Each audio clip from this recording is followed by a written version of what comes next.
দুনিয়া ধোকার জায়গা। আল্লাহ তাআলা বলছেন মাতাউল গুরুর, দুনিয়ার সামান সবই ধোকার সামান। কেউ এটা ওদের ধোকা খায়।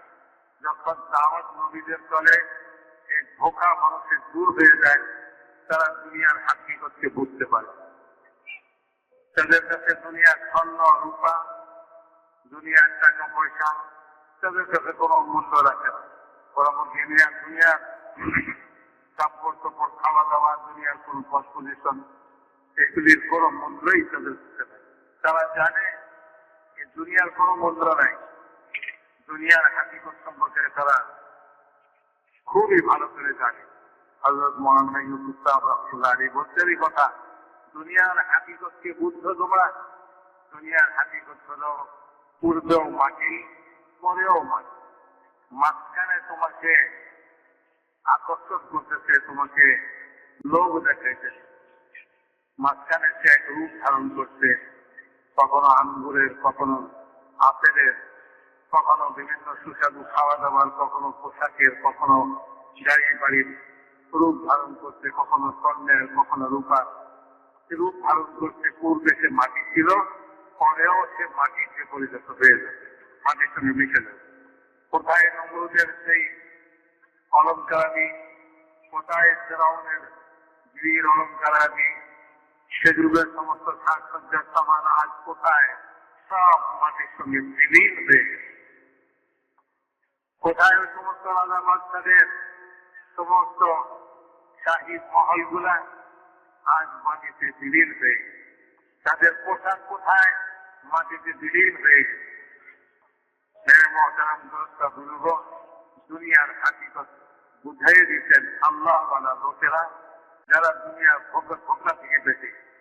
ধোঁকা থেকে বাঁচার কলমা হলো লা ইলাহা ইল্লাল্লাহ। এই কলমা যখন আসবে তখন ধোঁকা কেটে দেবে। মেরে মহতারাম দোস্তা বুজুর্গ, যতক্ষণ এই কলমা না আসছে, এই কলমার ভিতরে না ঢুকছে, ততক্ষণ জাহেল, মূর্খ এবং অজ্ঞতার মধ্যে ডুবে আছে। সে মনে করছে যে মাটি থেকে হয় মাটি নিয়ে গবেষণা, সে মনে করে লোহা দিয়ে হয় লোহা নিয়ে গবেষণা, সে মনে করে কাঠ দিয়ে হয় কাঠ নিয়ে গবেষণা, সে মনে করে সূর্য দিয়ে হয় সূর্য নিয়ে গবেষণা, চাঁদ দিয়ে হয় চাঁদের। মেরে মহতারাম দোস্তা বুজুর্গ, দুনিয়ার সমস্ত সৃষ্টি আল্লাহ তাআলার কুদরতের নিদর্শন। সব আল্লাহ তাআলার কুদরত দ্বারা, আল্লাহ তাআলার ক্ষমতায় সৃষ্টি হয়েছে। এই সব জিনিসকে আল্লাহ তাআলা তার ক্ষমতাকে বুঝবার জন্য, তার ক্ষমতা সম্পর্কে জানার জন্য আল্লাহ তাআলা এই সব সৃষ্টিকে চারিদিকে ছড়ায় দেয়। দেখো আমার সৃষ্টিকে, দেখো যা আমার ক্ষমতায় সৃষ্টি হয়েছে, আমার ক্ষমতাকে বুঝো, আমি কত বড় ক্ষমতার অধিকারী। আর নবীর জমানায় আল্লাহ তাআলা তার ক্ষমতার প্রদর্শনী করেছে, এবং নবীদেরকে আল্লাহ তাআলা মুজিজা দিয়েছে। মুজিজা মানে সাধারণ মানুষ দুনিয়ার যত জ্ঞানী অর্জন করুক, তারা এই জিনিসকে করবার কোনো ক্ষমতা রাখে না। আল্লাহ নবীর খাতিরে আল্লাহই করতে পারে না, কেউ করতে পারে। মেরে মহতারাম দোস্তা বুজুর্গ, সালেহ আলাইহিস সালাম তিনি আল্লাহ তাআলার আল্লাহর দিকে মানুষকে ডাকতেছেন, আল্লাহ তাআলার কুদরতকে বুঝাইতেছেন। তারা বলে, তোমার আল্লাহর যদি এতই ক্ষমতা থাকে, তাহলে এই পাথর থেকে এখনই একটা জীবিত উটনি বের করবে, গাভীন, যে বের হওয়ার সঙ্গে সঙ্গে একটা বাচ্চা দিবে। এটা যদি তোমার খোঁজার ক্ষমতা থাকে, করে দেখা। তারা মনে করছে যে এটা দিয়ে কি সম্ভব? একটা বন্ধ পাথর থেকে একটা জীবিত উটনি বের করা? মানুষ কি দেখে? মানুষ থেকে মানুষ হয়, যে জীব জানোয়ার থেকে জীব জানোয়ার সৃষ্টি হয়। কেউ ডিম পাড়ে, কেউ ডিম পাড়ে বাচ্চা ফুটায়। আর কোন প্রাণী এরকম আছে যে বাচ্চা প্রসব করে, বাচ্চা দেয়।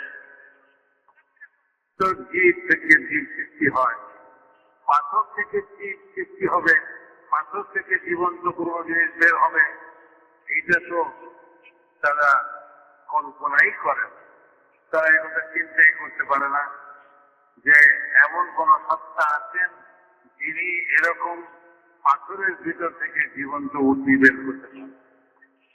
মেরে মহতারাম দোস্তা বুজুর্গ, আল্লাহ তাআলার কাছে সালেহ আলাইহিস সালাম দোয়া করলেন যে আল্লাহ, আপনার কুদরতের নিদর্শন আপনি প্রকাশ করেন।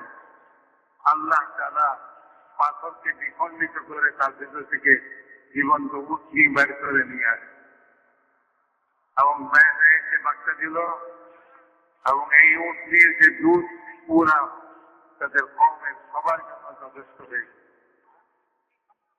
কিন্তু মেরে মহতারাম দোস্তা বুজুর্গ, আল্লাহ তাআলা যদি জ্ঞান না দেন কেউ জ্ঞান অর্জন করতে পারবে না, কারো জ্ঞান আসতে পারবে না।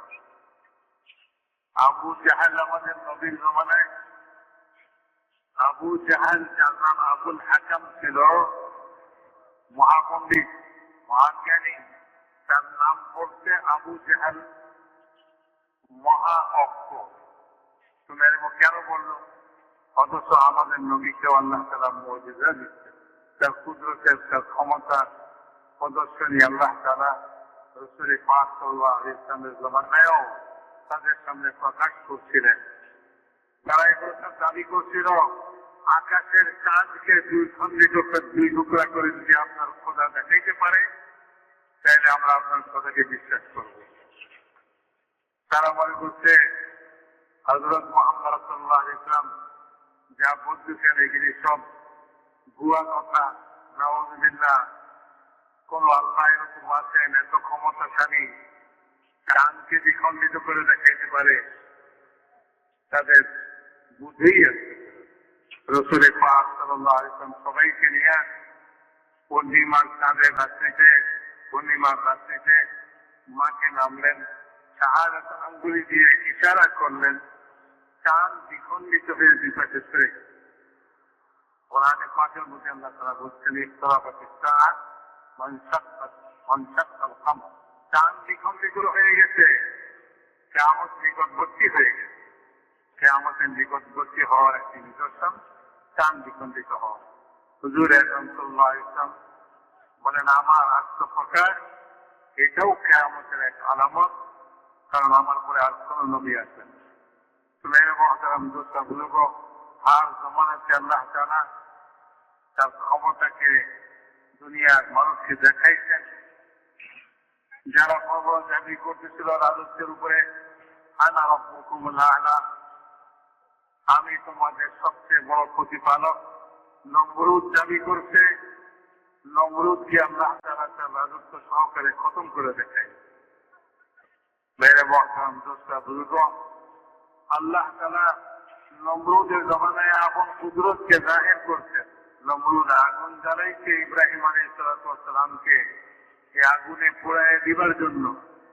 সে মনে করছে আগুন পোড়ায়, আগুন পোড়ায় না, আগুন জ্বালায় না।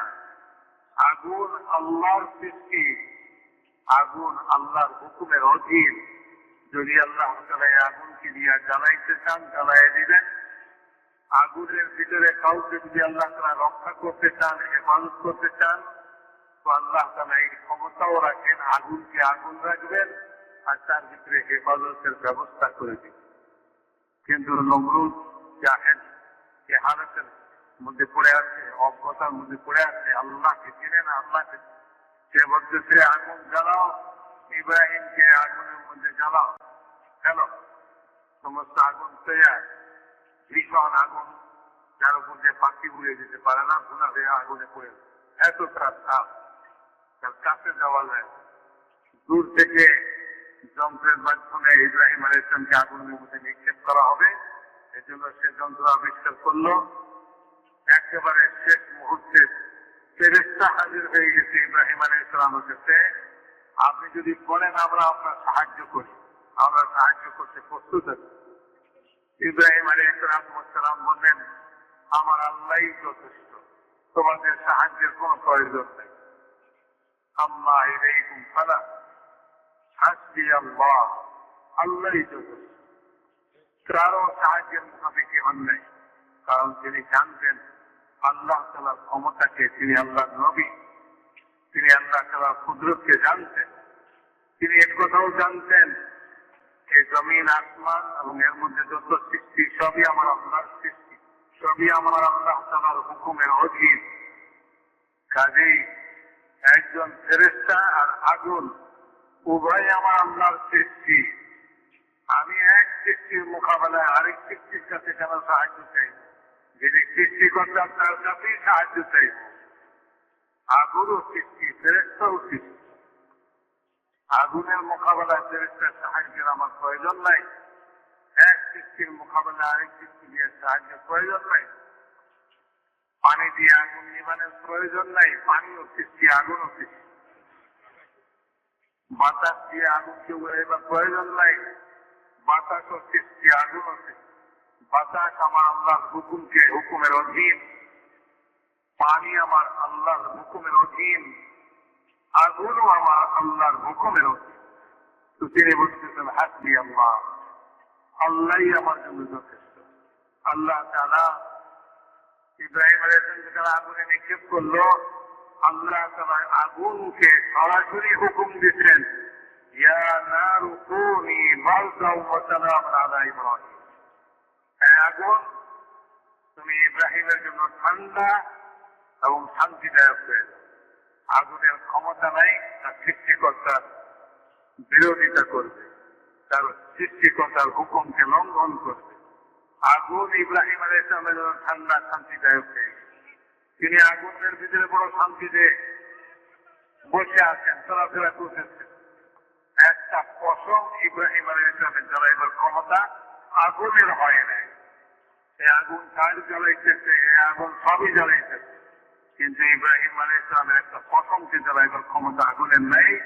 যেহেতু সৃষ্টিকর্তা স্বয়ং আগুনের সৃষ্টিকর্তা, তিনি হুকুম দিচ্ছেন আগুনকে যে তুমি ইব্রাহিমের জন্য ঠান্ডা এবং শান্তিদায়ক হয়ে